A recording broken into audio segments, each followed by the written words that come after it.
Isuzu Travis, yan. Sir, welcome sa Rocky Royce. Kumusta po? Good morning po. Saan po kayo, Ling? Manila po, Manila. Manila. Pangalan, sir? Jacob po. Jacob. Yan, Sir Jacob. Anong issue nito? Mahina yung aircon. Yung unang bili ko pa lang, sir, mahina na aircon sa likod. Reklamo ng mga sumakay. Pag tanghali, mainit. Pag gabi, malamig. Parang L3 din ang issue. Ganon. Sa harapan naman, walang problema.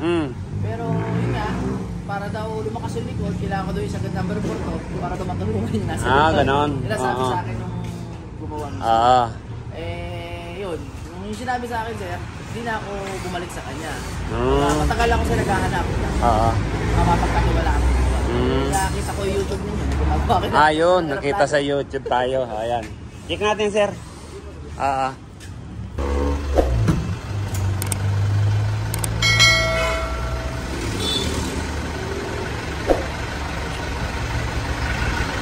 Ayan, sa low side. 50 na. 50, 150. Ayan. Check po natin. Medyo makulimlim ang panahon ngayon. Check natin. Ayan, check po natin ang lamig kung ilan bago natin umpisahan ang ang restoration.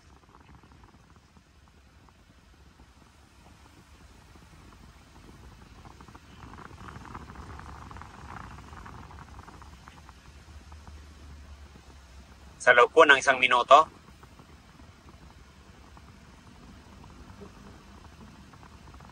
Pati doon sa likod, check din natin.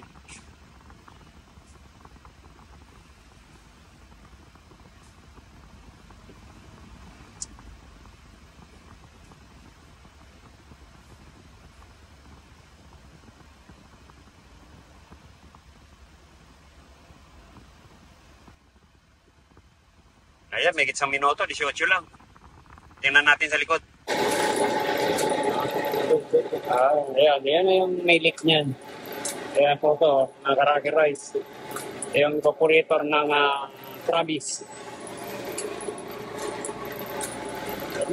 Ayan, sige. Tingnan natin.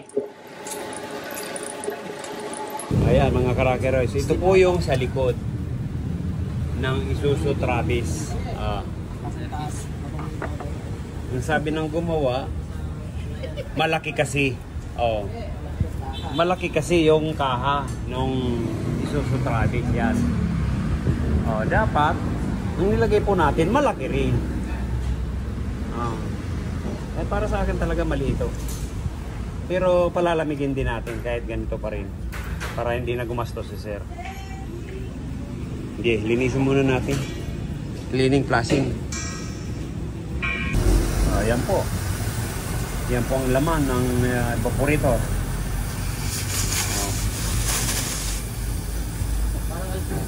May team.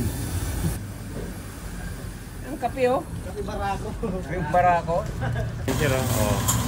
Yung mga, ayan.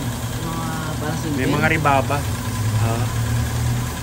Yan, pero sukatan muna natin ang ayan.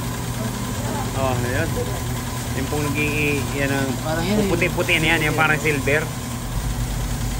Nagmamatic din to, sir? Nag-automatic din?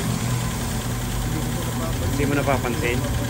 Automatic na naman. Sige po, yung namamahinga yung compressor. Alam ko sila, gumagano naman ito. Sige. Linawin natin. Kalinaw-linaw na po. Hindi gaya nung naunang dalawa. Ayan, pangatlo. Yun. Ayan, okay na yan. Ayan, malinaw na po. Parang Sprite na to. Ayan, parang Herneber na. Yan ang umpisa. Grabe. Ayan, lilinaw din yan. Natin titigilan hanggang luminaw.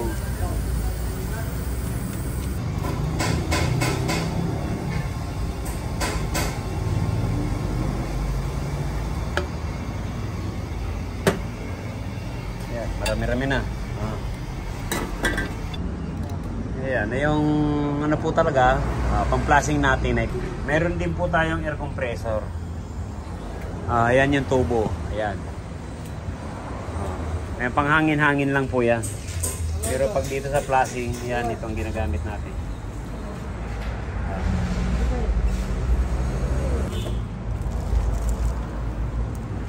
Yun. Sarili talaga. Yan, ito na po lahat mga ka-rockeroids.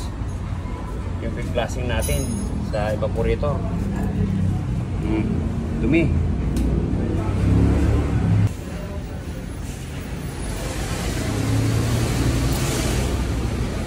Yan, hinang po tayo para dong sa fittings ng condenser.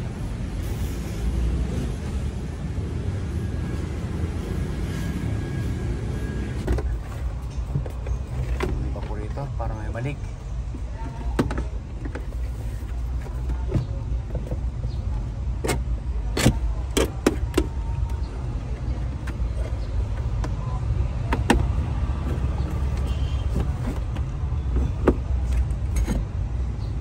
Ayan. Ito po yung in-install natin na condenser.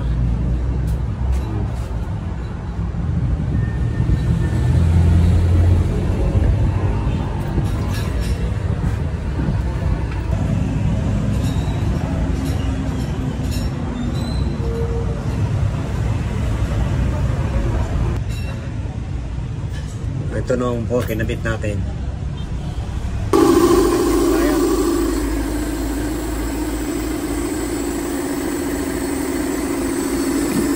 Ayan pa naman. Okay.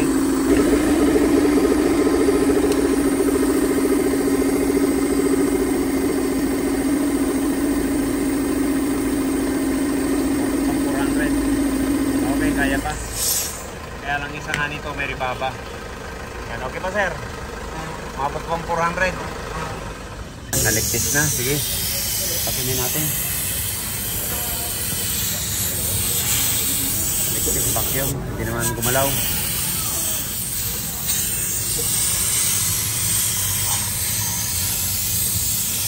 Yun, lumagatik na. Hindi dapat umilit.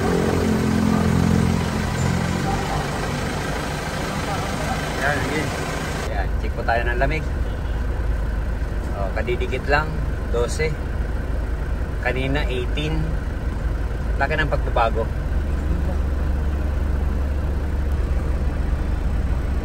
Ayan, nag-0 na. Minus na.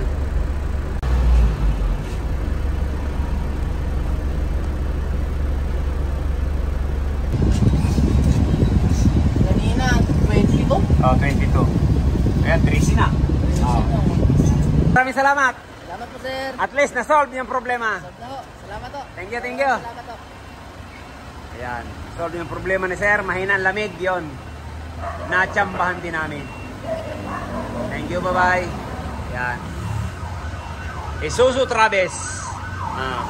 May mga ganyan po tayo. Mahina ang lamig yan. Check po natin para kung anong magandang gawin. O gaya nito, tagal niyang nagtiis. Thank you, bye-bye. Yung mga bago pa lang po sa ating channel, pa-subscribe naman po, Rockeroids. Share po tayo para malaman din ng iba. Thank you. Bye-bye. God bless to all.